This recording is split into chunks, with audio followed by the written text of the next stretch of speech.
The senator from Oklahoma. Thank you. Interesting, the first of the senator from Iowa's remarks had to do with the Constitution. And he conveniently skipped over Article 1, Section 8, which is the enumerated powers, and went straight to Article 1, Section 9.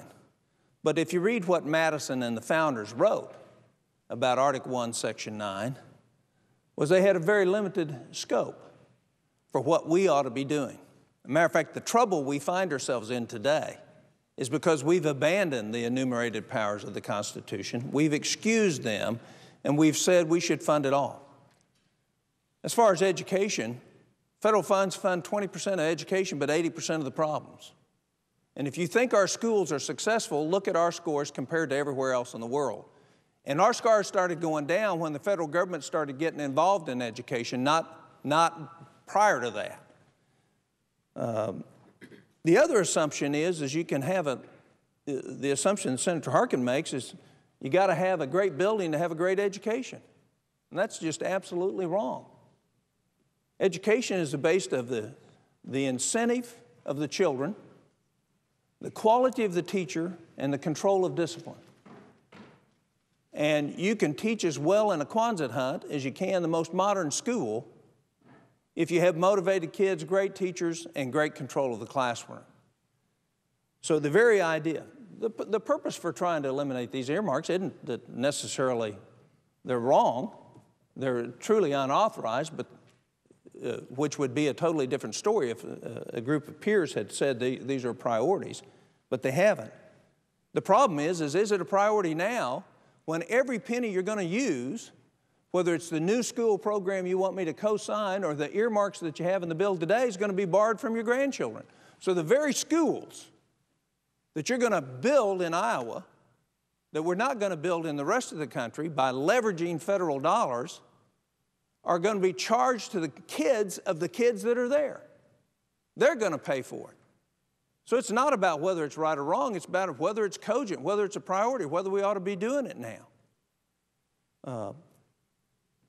The Agricultural Research Service is a fine organization. Every time we need money from agriculture, we steal money from the Agricultural Research Service.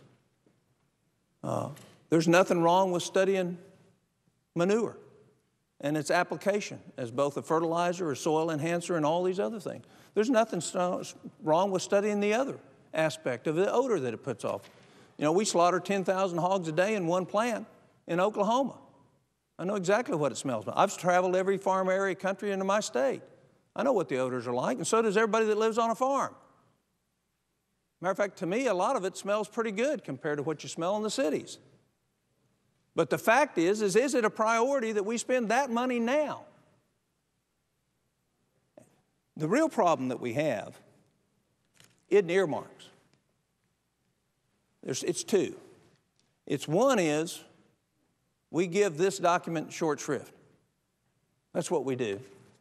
And number two is we've become parochialized. We forget what our oath was that we signed when we came in here.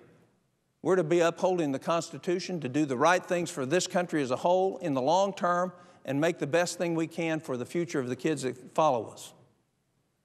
But what we turned into is what can we take home? How do we look good at home? How do we send federal dollars home? And the reason the stimulus bill was bad is because we took the lack of fiscal discipline that's in this body and we transferred it to every state house in the country. Just ask any governor what's happening now that we passed the stimulus. The hard choices aren't going to be made in the states. So the future prospect for fiscal discipline in the states is now gone, because the next time they have problems, they're going to be counting on us. So we've now transferred our bad habits of being fiscally irresponsible to the states.